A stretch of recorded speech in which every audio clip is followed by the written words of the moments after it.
lembaran hari yang penuh keberkahan bersama kami, Programa 1 RRI Cirebon, kanal informasi dan inspirasi dalam Mutiara Pagi.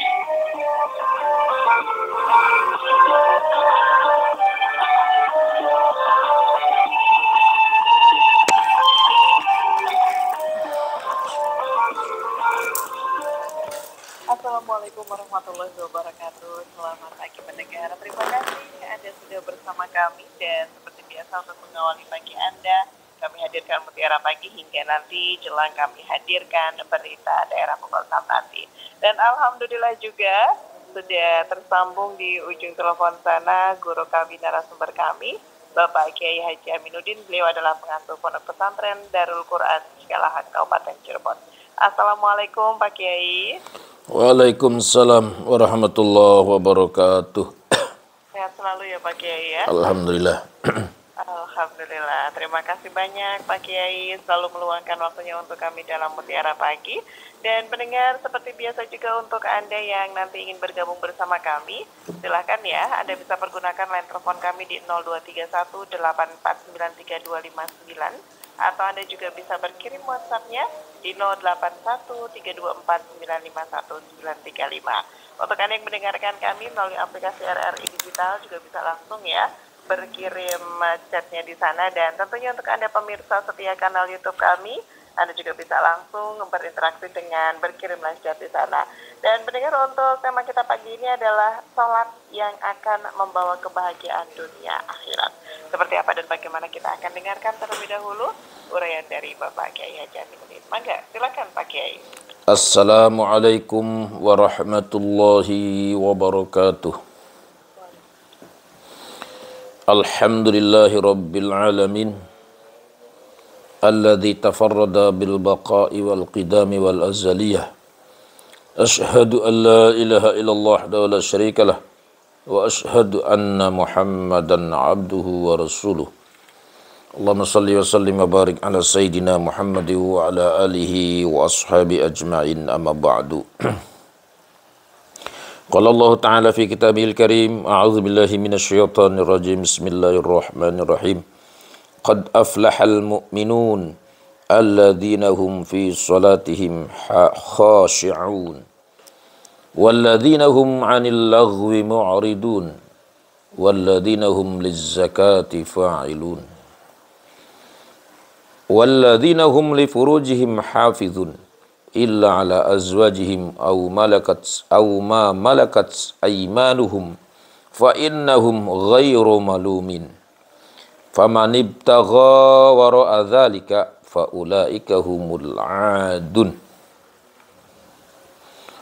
walladzina hum li amanatihim wa 'adihim ra'un walladzina hum 'ala salatihim yuhafizun ulaika humul warisun alladzina yaritsunal firdaus hum fiha khalidun. Para pendengar RRI Cirebon di mana saja berada, atau para pemirsa YouTube RRI Cirebon di mana saja berada, marilah kita sama-sama untuk selalu bersyukur kepada Allah atas segala nikmatnya, terutama nikmat iman dan Islam, nikmat sehat walafiat. Salawat dan salam semoga Allah sampaikan kepada beliau junjungan Nabi kita Nabi Muhammad sallallahu alaihi wasallam, kepada keluarganya, para sahabatnya, dan insya Allah kita semua termasuk di dalamnya. Amin ya rabbal alamin. Mutiara Pagi kali ini tentang sholat. Sholat yang membawa keberkahan, keselamatan, kebahagiaan dunia akhirat. Seperti apa sholatnya itu ya? Namun sebelumnya kita harus paham apa itu sholat. Menurut para ulama, sholat itu menurut bahasa adalah ad-du'a. Doa. Apa itu doa itu? Permintaan dari bawah ke atas, itu namanya doa gitu ya. Jadi kalau di dalam bahasa agama itu, kalau dari atas ke bawah namanya perintah. Ya, amar namanya. Tapi kalau dari bawah ke atas namanya doa, permintaan. gitu ya. Padahal lafadznya sama ya. Lafadz bentuknya sama, bentuknya perintah gitu ya. Jadi ketika orang sholat, pada intinya adalah orang yang suka berdoa gitu ya. Setiap hari umat Islam berdoa kepada Allah sehari semalam 5 kali. Ya, itu paling tidak ya, wajibnya 5 kali. Berarti sudah dipastikan orang itu masuk surga gitu ya. Selamat dunia akhirat. Karena apa? Karena setiap hari doa gitu ya. Setiap hari doa 5 kali. Karena di dalam sholat itu ada kata-kata ihdinas siratal mustaqim, terutama doa semoga ditetapkan kepada jalan yang benar gitu ya. Kemudian rabbighfirli warhamni wajburni warfa'ni wahdini wa'afini wa'fu'ani, itu juga doa gitu ya. Banyak, terutama doa-doa yang untuk penyelamatan gitu ya. Doa yang agar kita ini semua diselamatkan dari dunia sampai akhirat. Namun di dalam pelaksanaannya sholat itu ada 2 gitu ya. Ada yang khusyuk, ini yang membawa kepada keberkahan dunia akhirat. Ayat Al-Qur'annya, qad aflahal mu'minun alladzina hum fi sholatihim khashi'un. Berbahagialah orang-orang beriman yang di dalam sholatnya khusyuk. Ya. Seperti apa orang-orang yang di dalam sholatnya khusyuk? Dalam satu tafsir dijelaskan, ay khaifun. Orang yang menjalankan sholat, dengan sholatnya itu pengaruh pada dirinya. Dia takut berbuat dosa, takut membohongi orang, takut menipu orang. Segala yang dilarang oleh agama dia takut. Maka dijelaskan pada ayat yang lain, walladzina hum 'anil lagwi mu'ridun. Orang-orang yang sholatnya khusyuk itu orang yang tidak mau mengerjakan hal-hal yang tidak ada artinya. Apalagi dosa yang tidak ada manfaatnya saja ditinggalkan gitu. Itu ciri orang yang sholatnya khusyuk. Ada juga yang mengatakan sholat yang khusyuk itu apa? Sholat yang bisa menghadirkan Allah di dalam dirinya. Ketika dia sholat, dia ingat Allah. Bisa enggak kita kalau sedang sholat, yang terpikir hanya Allah saja? Itu namanya sholat khusyuk. Hudurul qalbi. Hudurul qalbi, hadirnya hati selalu ingat kepada Allah. Itu namanya khusyuk. Ya. Kadang kita kalau sholat itu sebaliknya. Yang tadinya nggak ingat jadi ingat. Ingat utang, ingat uang, ingat pasar, ingat toko, ingat pabrik, ingat kantor, itu loh. Ya Allah, tadi saya kantor, uang naruh di mana gitu ya. Itu ingatnya di dalam sholat. Maka bagaimana caranya kita mencapai sholat yang khusyuk? Ya tentunya kita harus memenuhi syarat-syarat tertentu ya. Jadi nanti di samping syariat juga ada tasawufnya gitu loh. Supaya akan mendapatkan hakikat di dalam sholat. Dan sebaliknya ada orang yang sholatnya tidak khusyuk. Siapa itu? Fawailul lil musallin alladzina hum an sholatihim sahun. Ada orang yang sholatnya tidak khusyuk, yaitu sahun. Orang-orang yang masuk neraka wel. Dia sholat tapi hatinya kosong. Sholatnya hanya sekedar memenuhi kewajiban saja, tapi tidak pernah diartikan, tidak pernah praktekkan di dalam kehidupan sehari-hari. Nah itulah, maka diancam dalam Al-Quran, fawailul lil musallin alladzina hum an sholatihim sahun. Celakalah orang-orang yang sholat tapi dalam sholatnya dia lupa zakat, lupa puasa. Dia sholat tapi masih kerjakan maksiat. Sholat rajin, riba rajin, sholat rajin, maksiat rajin. Nah ini orang-orang yang sholatnya tidak pengaruh bagi dirinya. Oleh karena itu pada kali ini yang saya bahas adalah sholat yang membawa keberkahan dunia akhirat, yaitu sholat yang khusyuk. Bagaimana caranya sholat yang khusyuk? Tentunya dari mulai wudhu itu kita sudah rileks gitu ya. Pertama rileks dulu. Kalau duhur itu jam 12, jam setengah 12 kita sudah siap-siap. Sudah menunggu gitu loh. Menunggu saatnya azan duhur. Tapi kita sudah wudhu gitu. Dan wudhunya juga tidak buru-buru. Karena kata Nabi, barang siapa yang menyempurnakan wudhunya untuk sholat, maka ia akan menemukan khusyuk. Wudhunya itu dari mulai basuh muka, dari mulai berkumur, sudah diniati, ya Allah, dengan berkumur ini mudah-mudahan dosa yang ada di mulut hilang. Membasuh muka, mudah-mudahan dosa yang di muka juga hilang. Mudah-mudahan dosa yang di tangan juga hilang. Mudah-mudahan dosa yang ada di rambut kita juga hilang. Maka setiap berwudu, apa yang kita basuh dalam wudu itu mempunyai makna gitu ya. Kenapa orang berwudu itu yang dibasuh cuma 4, kepala, tangan, kaki. Kepala, muka, tangan, kaki. Karena memang sumbernya kesalahan tuh dari situ. Kadang dari mulut, kadang dari tangan kita, nggak sengaja ngambil sesuatu punya orang lain. Kadang dari kaki, ujug-ujug jalan-jalan, ujug-ujug kaki ini ngeloyong pada hal-hal yang tidak jelas, gitu loh ya. Begitu juga kepala. Ada istilah orang keras kepala, kepala butak, kepala batu, gitu loh ya. Kepala gepeng, macam-macam itu istilah. Maka supaya kepala kita tidak besar kepala, maka dibasuh kepalanya dalam wudu itu ya. Maka begitu selesai wudu, kita berdoa dulu, konsentrasi. Setelah konsentrasi wudu, masuk masjid atau masuk musola gitu ya, atau di rumah sendiri. Maka konsentrasi menjalankan sholat qobliyah zuhur, qobliyah asar, qobliyah maghrib. Nah, itu berarti konsentrasi.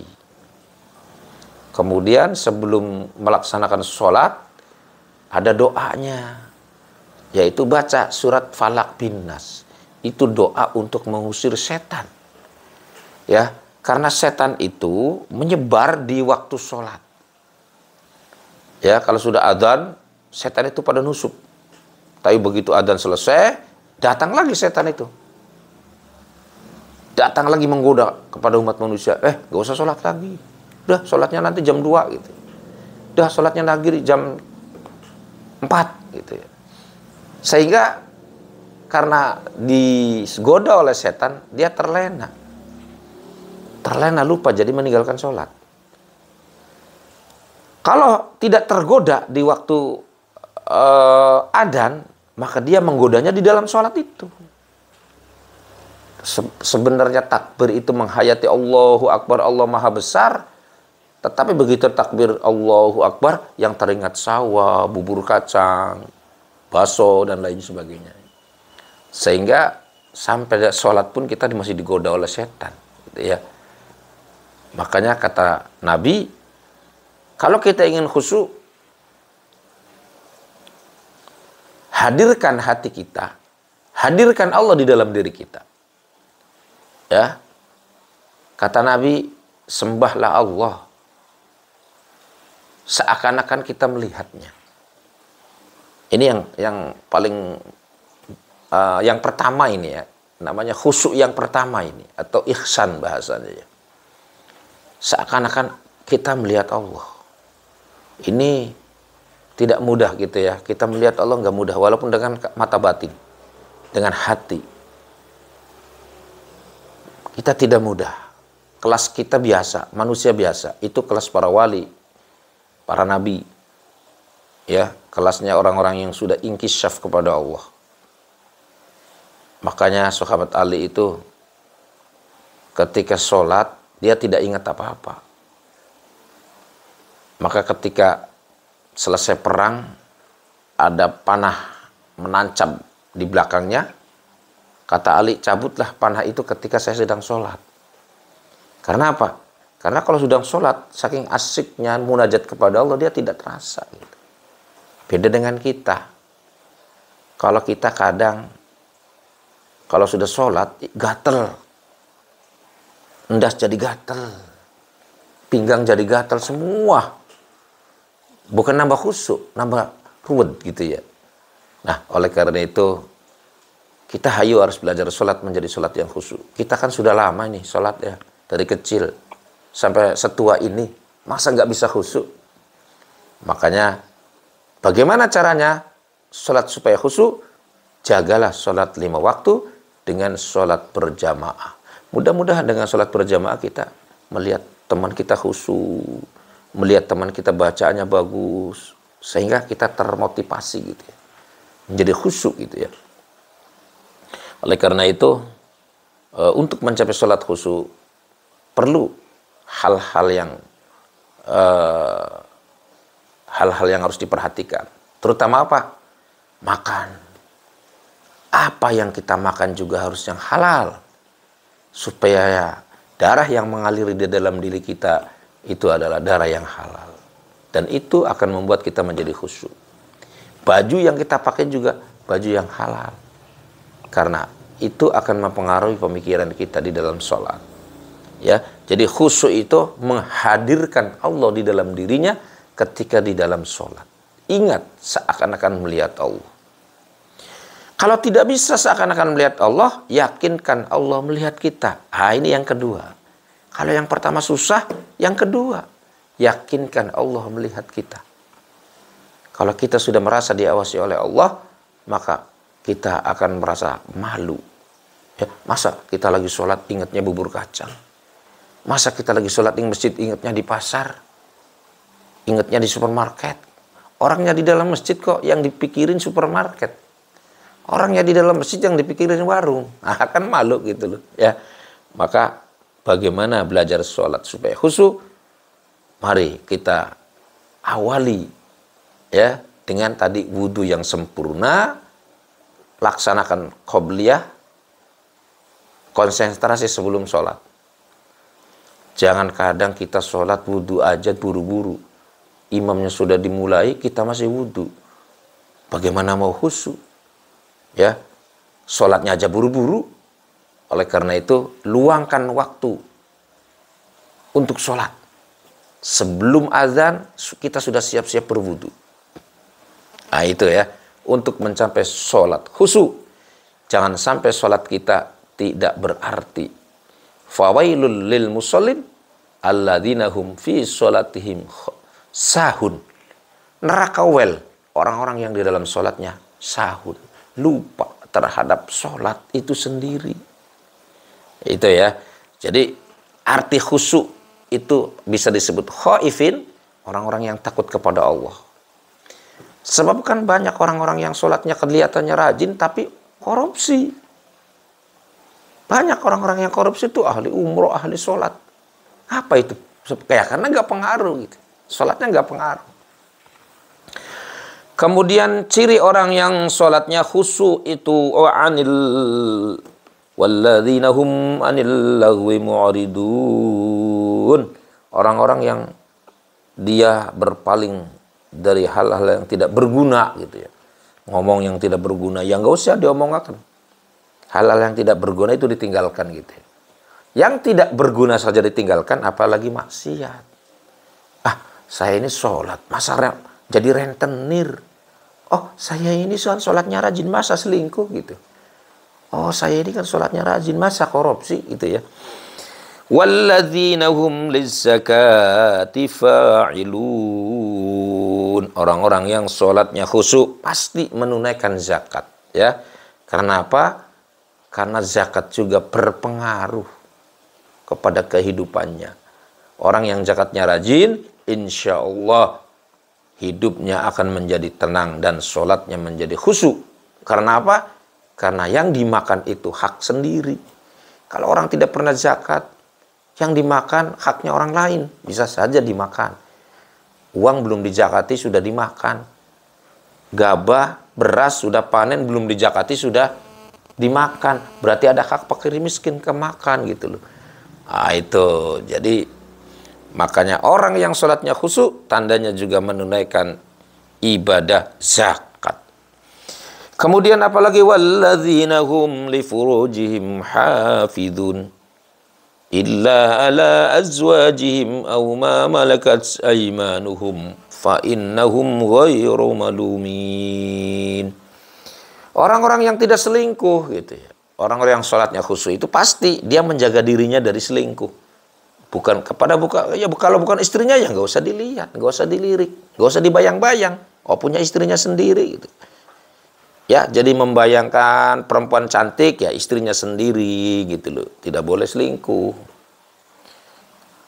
Illa ala azwajihim, kecuali kepada istri-istrinya, au ma malakat aymanuhum, atau kepada budak. Ya zaman dulu ya, sekarang budak sudah tidak ada.